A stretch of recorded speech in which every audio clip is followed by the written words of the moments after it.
as I'm reading, you write, the ordinary nature of mind cannot be comprehended. And then you go, for spiritual insight opens up beyond mind, at least what we commonly call mind. And then later, and that lower thinking part tries to arrange itself in order to conform. So what advice do you have for us that have maybe not have had an experience beyond mind? Intellectually, I understand what you're saying, but do I really comprehend it? I would imagine no. Did you say, what advice have I got? You said, what advice do you have for us that have not actually experienced a beyond mind state? Well, there was a great soldier in British history known as the Duke of Wellington, and one of his he's known for his pithy sayings, and one of them was, never give advice to anybody unless you're in a position to see that they carry it out. And so I don't think I'll give advice to anybody on what to do or not to do with their minds. Smart. Wise. And I'm not too sure I've ever done anything much with my mind, really. I think the mind tends to run rings around us. And most people, of course, are fascinated by their minds. They love their minds. The last thing they want to do is to, well, they may have some sort of woolly notion in their head of getting beyond the mind, but it's not usually anything very clear. You might be worse off without it. So I wouldn't be in a hurry to go beyond your mind. But I tell you, that's something very simple. Often I think one of the most useful practices anybody can do is just look out of the window. Now it's early evening on a late spring day, a sort of rather cloudy sunshine, light coming down on the trees of the distant hillside. As I look at it, it's a well-loved view. There's a bird flying across there.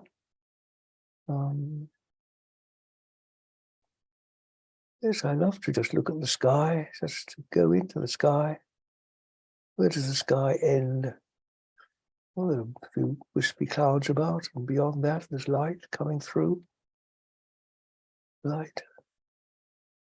When I look at something like that, and I sort of, if I ask myself, am I thinking? The answer is no, my mind's completely quiet. Does that mean that I've gone beyond mind? Probably does. Who knows? But certainly the mind is quiet, if that's an indication.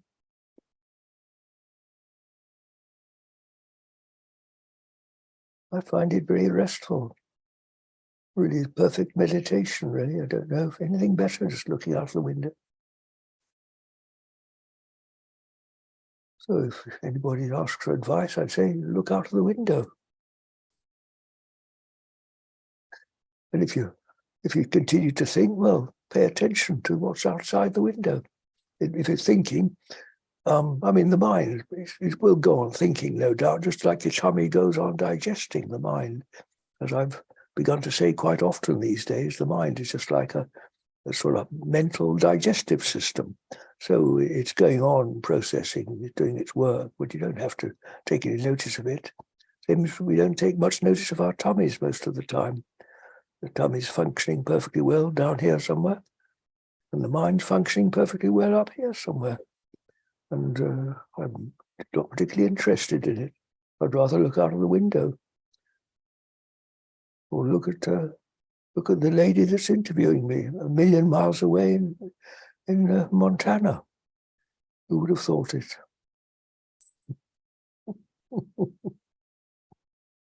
John, I find that very helpful. What you just said is, and I've heard you say this before, the mental digestion, and not paying so much attention to it?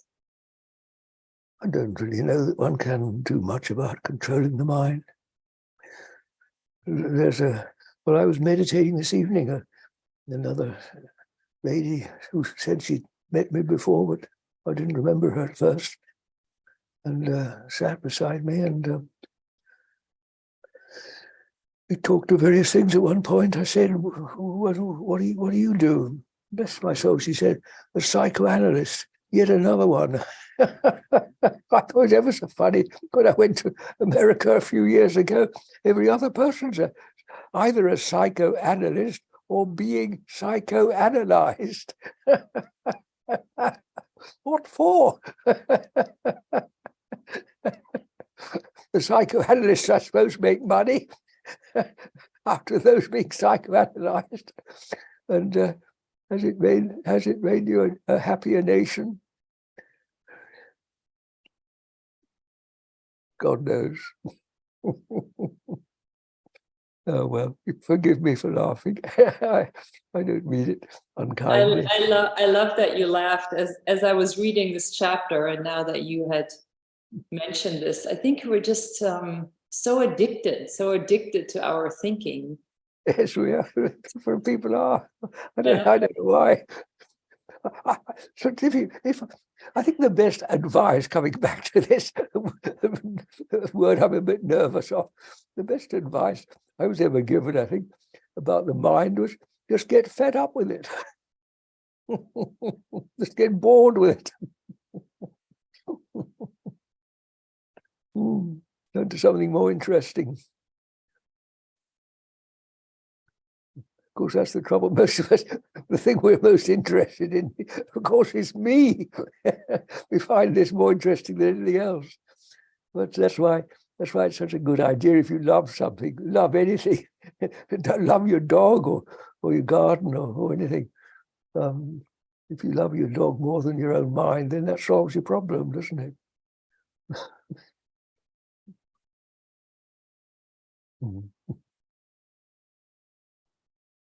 You know, you also write in here, why do I have this body? So there's this questioning of the mind and the body and our existence. And I mean, it was what I'm learning and understanding. It's what we're seeking is beyond body and mind, but yet we're in it. Our existence is so real. Yeah. Well, I know. What's it for? Why have we got this body mind? What for? Well, who knows? God knows. I do have a question, because then you write, is there really some purpose in my being on earth for myself or for others? Yes. And I know a lot of your viewers, myself included, we look for purpose. We wonder what our purpose is. So how have you dealt with that throughout your life? Well, I read this chapter just before we started, and I couldn't answer the question myself, could I? I don't know why I'm here on this earth. My mother often said that when I was a very, very little boy, I said that I came into this world to be a farmer. Well, how did I know? Where did that come from? I don't know, but apparently I did say this on more than one occasion.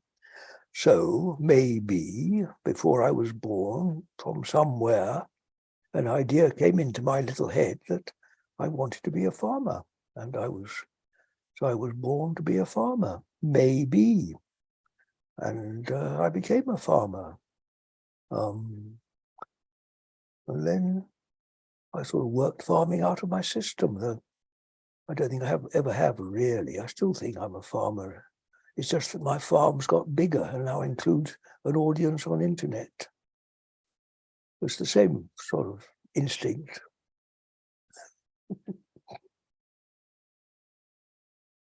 How Jesus talks about fishing. Fishing, yes. Make you fishers of men. He does indeed. Or maybe I'm a sort of an internet farmer, who knows. Instead of sheep and cows, people come to see me now I try to tell them not to worry about their funny minds, look out of the window, keep their feet on the ground and use their common sense. I think a lot of us lack common sense, John. Well, it's not taught to us, is it? I think I wouldn't say it's become politically unacceptable, but it's certainly not one of the common phrases in use as a way of dealing with the world. But it used to be a widely used thing. Use your common sense. And in terms of what I'm talking about on these videos, of course, that means feel your feet on the ground, listen, instead of talking, listen, and look, see what's in front of your nose.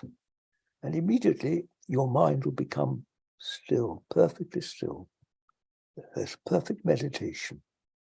So if you want to sort out your mind, my dears, there's the answer. Use your common sense. Connect with feeling, listening and looking, not just with 0.5%, with 100%. And you'll then find your attention is given to what's in front of you. And you've completely forgotten about what's going on in your head. Try it and see. John, I know you have written several books and have explained your spiritual journey, but do you remember when you really had your first calling to this was your path, like this path to higher consciousness, whatever you want to call it? Do you remember that moment? Yeah, that's a funny thing to ask me, Nicola, because this woman I'm telling you about, who just came to see me this afternoon, she asked exactly the same question. When did I receive this call? And I couldn't answer her. I don't think I ever have. I've never had a. No, I don't think I've never had a call, dear. Have you? I never have. I don't think most people.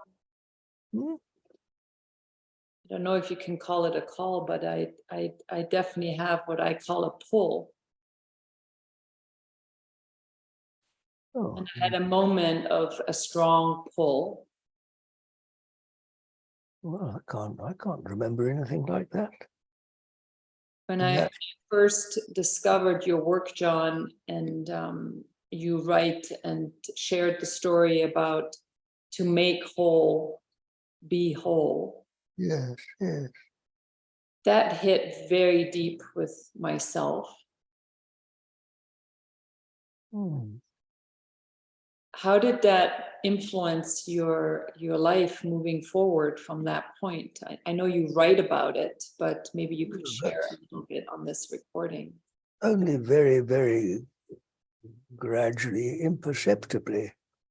No, I don't think I've ever had a definite moment at all. I just, as I often said, I was brought up in an isolated place in the countryside, never had much social life. So I naturally felt close to the grass and to the fields, the open sky, the animals. I've always been naturally drawn to these things. Always loved the sky, wide open spaces. And they just gradually evolved into less dependence on the wide open spaces of this world, gradually became the wide open spaces of spirit. A gradual evolution. It was just love, Nicola, rather than a call. It's just love. I loved farming. This is old-fashioned farming I'm talking about before it became mechanical and industrialized. I just loved it, and that love just kept getting bigger. It eventually included people as well, surprising to my surprise. And and just kept going there, kept just getting bigger. That's it. Just my silly old heart just kept getting bigger and bigger since I was a little toddler, when all my love was concentrated on my pet mice, my rabbit.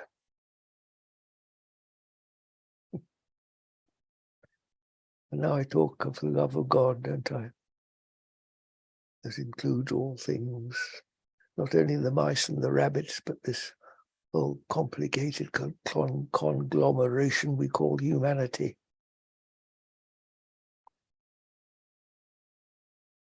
That's it. That's the answer. Just love. The last sentence on this chapter, you write, doubts and questions are features of returning to the imperfection of our self-willed and mortal separation. That's right. Yes, that's right. We come back into thinking, you see, and lose our common sense, and life becomes complicated again. Doubts and questions come in. Yep, that's it. We lose common sense at our peril. That's something to remember. And you talk about the body and the mind address itself in prayer. And I know you have talked about prayer, meditation. To you, it's all the same thing.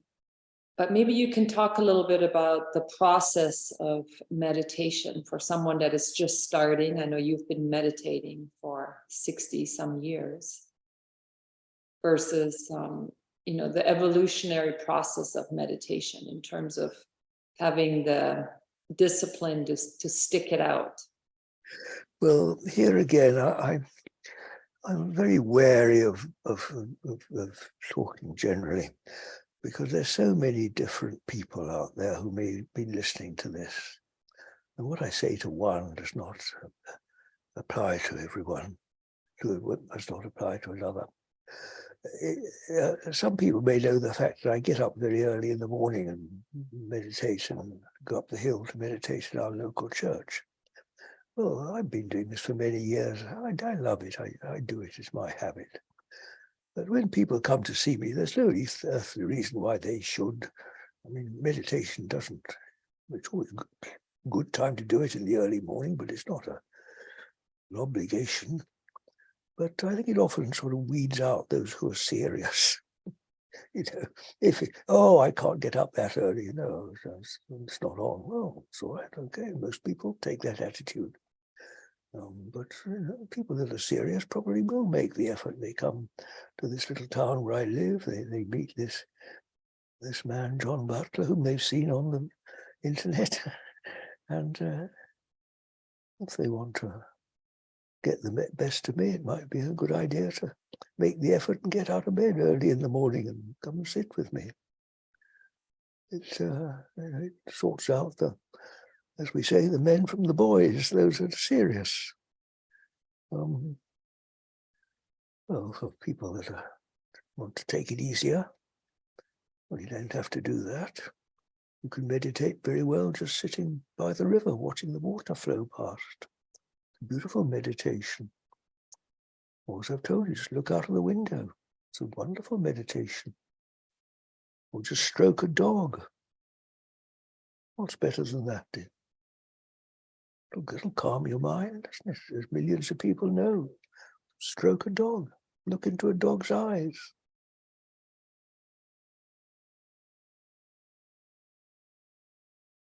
Isn't that an effective, beautiful meditation?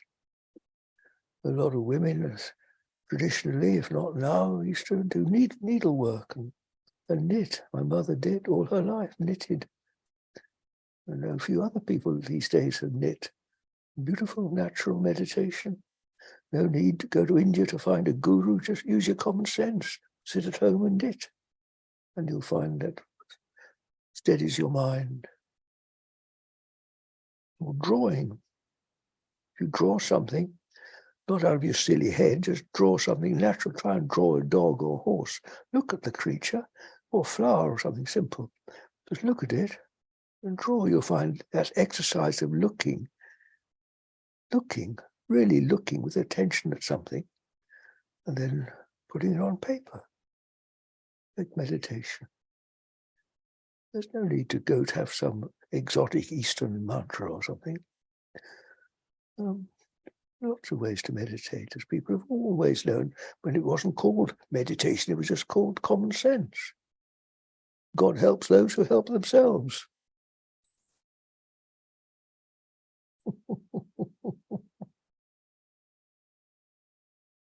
No, you can go to India and put on a fancy robe and light candles and do all sorts of things if you want. But if you don't want, well, God bless you. I've never used these things. Some people think you can't find God unless you go to church. Well, lots of people feel absolutely no need for that at all. If you want to find God, go up in the hills. Or find God sitting at home doing your knitting. All perfectly valid ways. Doesn't God himself say, God is a present help. God is present. God is with us here and now. How can we be closer to God than here and now? Our main human problem is that we are not here and now. We're not present. We're living in some woolly nonsense of the past or the future. We're not present. Of course, we're lost in our heads, worrying about the future or the past and anywhere but present. So, of course, our mind has captured us, as it were, in our own imagination. We become slaves of the mind. So use your common sense, my dears. Come back to being present.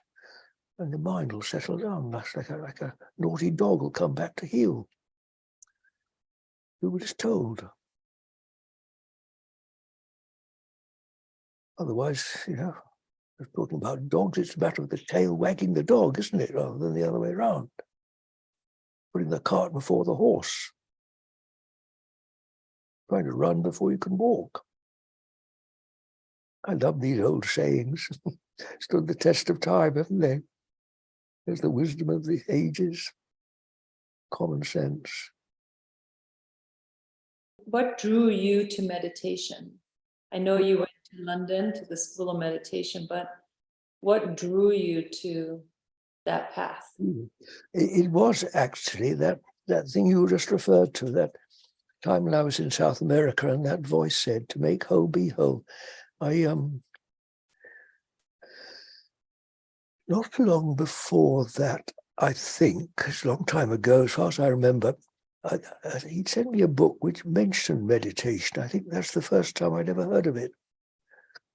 And I think when those words came to me, I saw myself as a immature young man. I was 26 years old at the time, trying to, I suppose I was really trying to teach the local, it was in Peru, the local Indians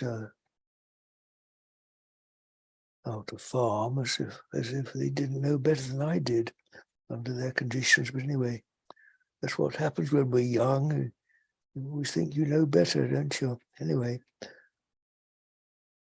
I think that was one of my first sort of humbling experiences, and I felt I better make a better job of sorting myself out before I tried to sort the world out. And maybe this book helped. I can't really remember. But anyway, when I came back to England some months later, I looked for and found a school of meditation, which I was with for many years. I was very well taught. I think that's what drew me to it. I remember they asked me the very important question, what do you really want? I think that's a very, very helpful way of sort of approaching the subject. What do you really, really want? And I answered God. perhaps rather to my surprise. Because what did I mean by that when I was 26? I don't think I could have told you. I don't think I could tell you now. I don't quite know why I thought meditation would help that, but a lot of things in life we really don't know quite why we say or do things, do we? No, dear. I suppose that's what drew me to it, this feeling I should sort myself out, really. I think I then began to recognize that I was a bit of a mixed up mess, really, and before I tried to help other people, I had to work on myself. This phrase, to make whole, be whole, has accompanied nearly all my life. And, one understands it, like all these great sayings. Year by year, you understand a little bit more fully what it might mean. I don't say I've reached the end of the journey yet. But certainly meditation was one of the first steps I took towards trying to make a better job of myself rather before I try to help others. And then what drew me to it? Well, I loved it from the first, almost the first experience of it, because it opened up space. And I just, whereas previously I'd thought I had to find the great deserts and oceans of this world to find space, climb mountains and that. And then I realized it was within myself. So that was a hugely significant thing for me. And that adventure, that inward adventure has been going on ever since. The adventure without end. Really, adventures in this world are really, it seems an extraordinary thing to say, are really nothing compared to the real adventures in spirit. The adventures in this world have a beginning and an ending, don't they? Whereas a spiritual adventure never ends. I don't think it ever ends. I've never found the end of it. It goes on expanding. God knows, I don't know. I've certainly not reached the end of it. I'm still an adventurer. You could see in my eyes still a little boy in a grey beard, an adventurer, ever onward, beyond and beyond and beyond the call. Don't fence me in, beyond and beyond, into the unknown. The unknown that isn't really unknown because it's loved, you see. And with love, there's no fear.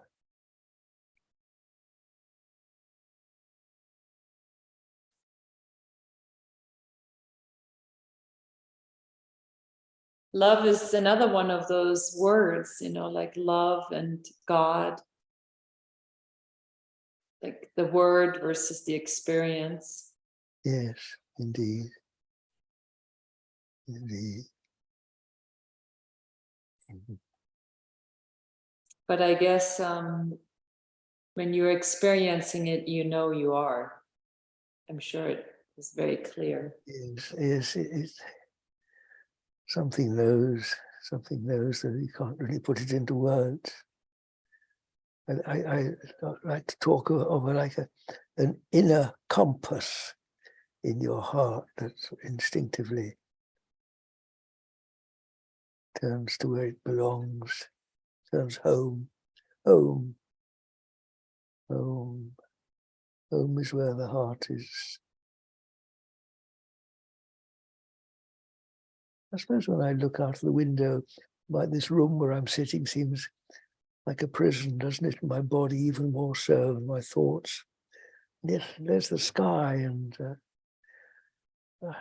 I find the sky a wonderful sort of symbol of God, just endlessly expanding into the sky. I love that. I never get tired of it. I think as we approach God, it's like that. Deeper and ever deeper, oh my love, my Lord. In you forever my whole heart outpoured.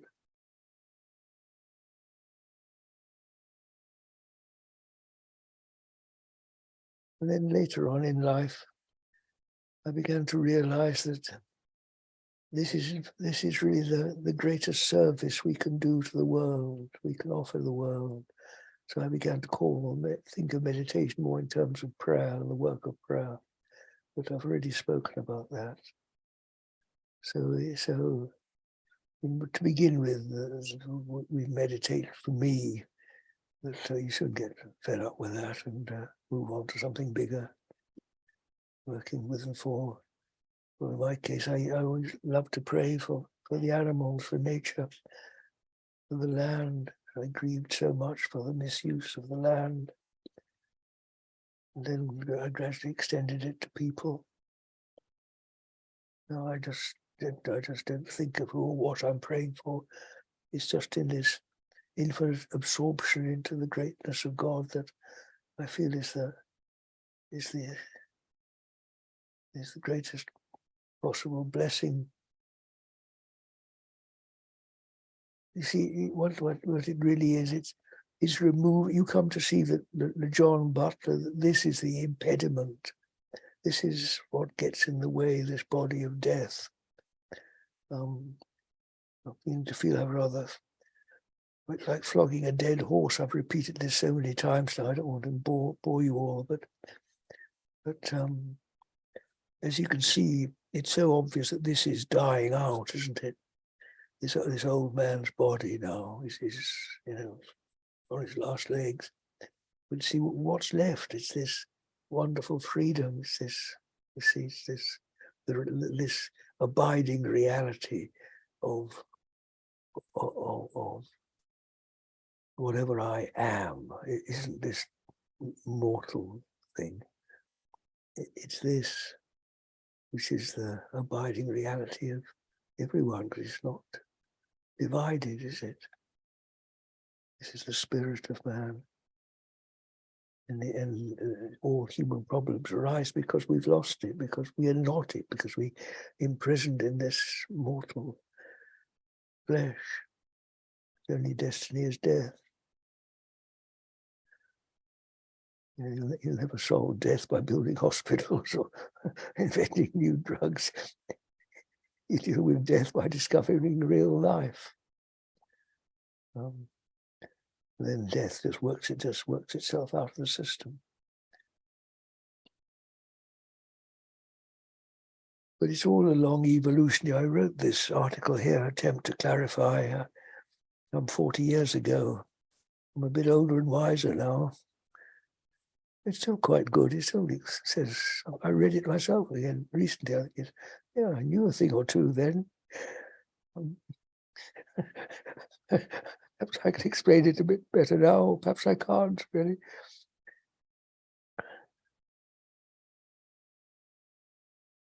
John, would you mind reading the poem When Grass Grows for us that's on the beginning of the book? Because I'm looking out the window here in Montana and I'm looking towards the South Yellowstone National Park. And our grass season is just starting. And I love this poem and I thought it would be great to have a recording of you reading it. Yes, I like this. When grass grows in spring and it's time to let cattle out of winter quarters, the gate is opened, chains are loosed, but will they, won't they go?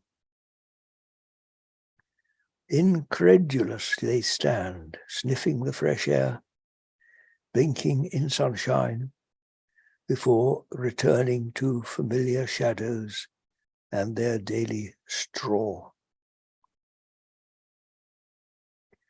Until one, bolder than the rest, will take a timid step.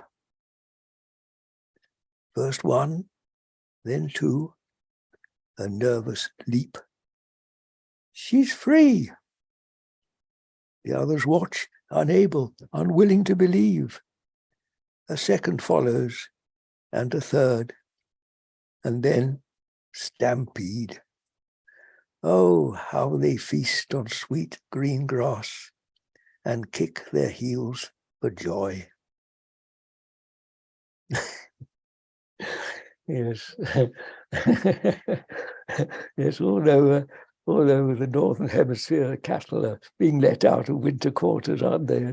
And they're all just the same, just like people, and just like timid people that won't that won't taste the treasure that's laid before them. Run back to their familiar shadows and the mundanities of mortal life.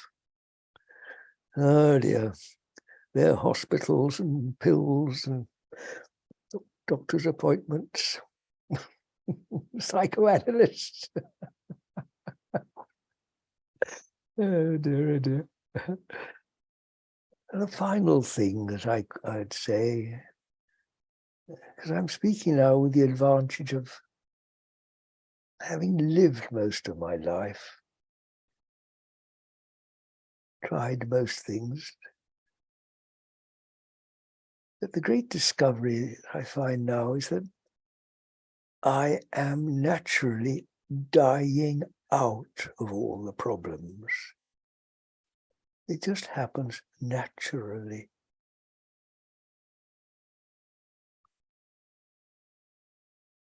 That all the problems are associated with this, you see, and this, the body of sin, the body of absence from the presence of God. And the blessing of old age is that we die out. You know, it always sort of puzzled me slightly that God is called most merciful God. So why is God's final gift to his children death? Maybe death is actually the greatest blessing, the ultimate gift of release from this mortal prison. Why not? That's how it seems to me now at the end of life. This is weary. I'm tired of this life. I've had enough. I've seen all I want to see, done all I want to do. And it seems to me that it's the greatest of blessings. The door will be opened in a few years, few days maybe, and I'll just like those cows. We're all a little bit timid, a bit shy. Nobody knows quite what's going to happen when we move out of this winter prison, as it were, into the sunshine into the glory, the sunshine of heavenly glory. There's no need to fear, I don't think. Old spirits have gone before and shown us the way, haven't they? So just like those cattle, we've just got to venture forth into the heavenly pastures. I always loved that, pastures of heaven, where sheep will graze without fear.